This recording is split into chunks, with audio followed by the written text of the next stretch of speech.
Kepada Dewan Juri yang terhormat serta rekan-rekan finalis yang berbahagia, izinkanlah kelompok kami dari nomor urut 6 untuk mempresentasikan hasil karya tulis ilmiah yang kami buat dengan judul Urgensi Sikap Tabayun di Tengah Pandemi COVID-19 dalam rangka mengatasi berita palsu di media sosial. Pandemi COVID-19 yang terjadi membuat perubahan dalam berbagai bidang. Serangkaian kegiatan dalam kehidupan berubah menjadi dalam jaringan. Masyarakat memanfaatkan media sosial sebagai sarana untuk mengetahui perkembangan COVID-19 yang melanda Indonesia.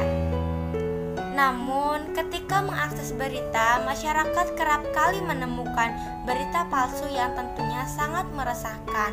Untuk mengatasi hal tersebut, diperlukan suatu sikap untuk membentengi diri dari beredarnya berita palsu tersebut. Sikap tersebut dalam agama Islam diberi nama sikap tabayun. Karena beberapa hal yang telah disebutkan tadi, maka tim kami sangat tertarik untuk membuat karya tulis ilmiah yang berjudul Urgensi Sikap Tabayun di Tengah Pandemi COVID-19 dalam mengatasi berita palsu di media sosial.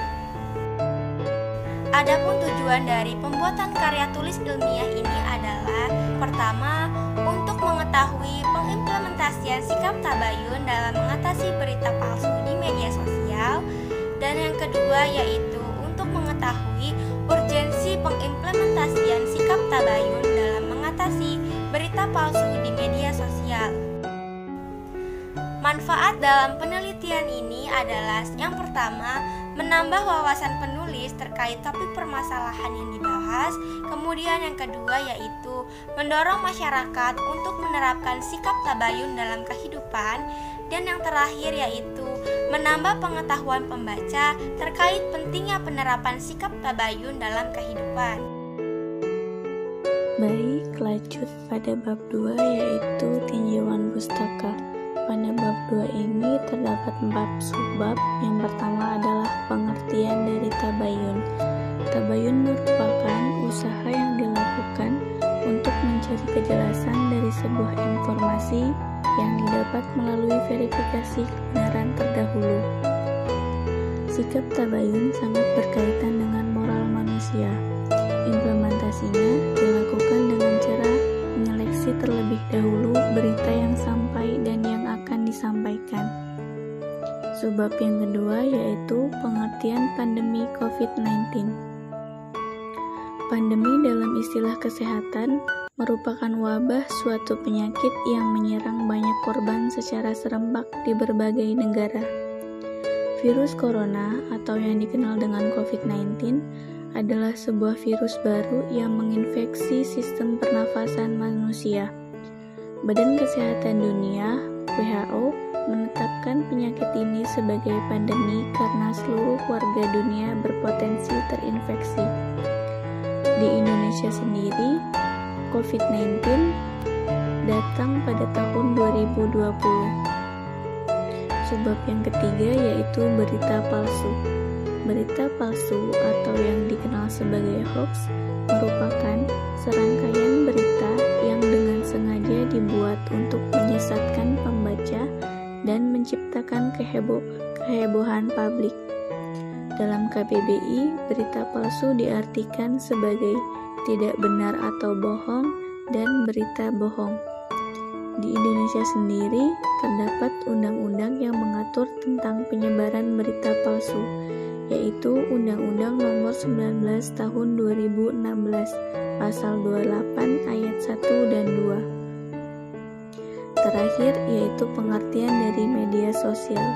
Media sosial adalah platform media yang memfokuskan pada eksistensi pengguna yang memfasilitasi mereka dalam beraktivitas dan kolaborasi. Beberapa platform media sosial diantaranya Instagram, Twitter, Facebook, TikTok, YouTube, dan lain sebagainya.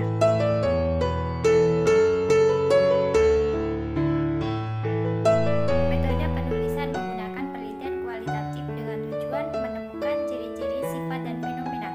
Teknik pengumpulan data pada penulisan karya ilmiah ini menggunakan teknik pengumpulan data dengan studi penelaahan terhadap jurnal-jurnal terkait topik dalam karya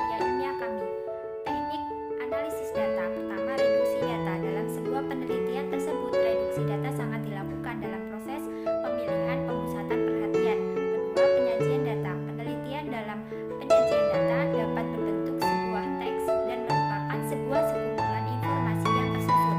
Yang ketiga, menarik kesimpulan atau verifikasi. Sebuah proses verifikasi inilah yang menjadi sebuah tinjauan ulang terhadap sebuah catatan yang ada.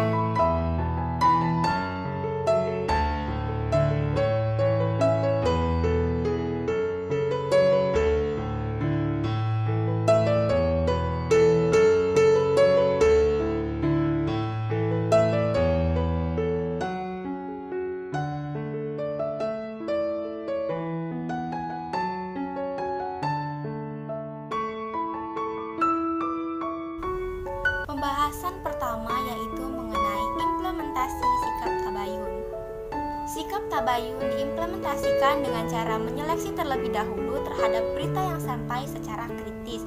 Dalam pengimplementasian sikap tabayun terhadap sebuah berita, beberapa hal yang harus diperhatikan diantaranya yaitu yang pertama, sumber berita haruslah jelas. Dalam hal ini, kita harus mengetahui dari mana berita tersebut berasal dan apakah sumber berita tersebut dapat dipercaya kebenarannya atau tidak.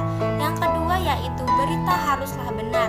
Kebenaran sebuah berita menjadi bahan pertimbangan ketika kita ingin menyampaikan berita tersebut kepada orang lain. Kebenaran dalam berita menjadi hal yang sangat mempengaruhi dari dampak yang ditimbulkan dari berita tersebut. Kemudian yang ketiga yaitu berita haruslah sesuai dengan fakta yang ada. Dalam hal ini, ketika kita menerima suatu berita, hendaknya kita tidak langsung percaya terhadap berita itu. Kita harus menganalisis terlebih dahulu apakah berita tersebut sudah sesuai dengan fakta yang ada. Kemudian pembahasan kedua yakni mengenai urgensi sikap tabayun dalam mengatasi berita palsu di tengah pandemi. Dalam rangka mencegah penyebaran berita palsu, sebagai seorang muslim, kita harus menerapkan sikap tabayun yang tercantum dalam surah Al-Hujurat ayat 6 yang artinya, "Wahai orang-orang yang beriman, jika seseorang fasik datang kepadamu dan membawa suatu berita, maka telitilah kebenarannya, supaya kamu tidak mencelakakan suatu kaum karena kecerobohanmu, yang akhirnya kamu menyesali perbuatan itu."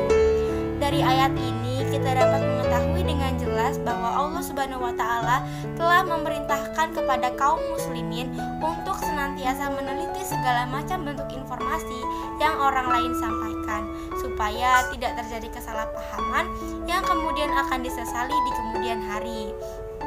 Kemudian beberapa alasan mengenai pentingnya pengimplementasian sikap tabayun diantaranya yaitu: yang pertama, mencegah untuk mengikuti suatu berita yang datang secara terus-menerus.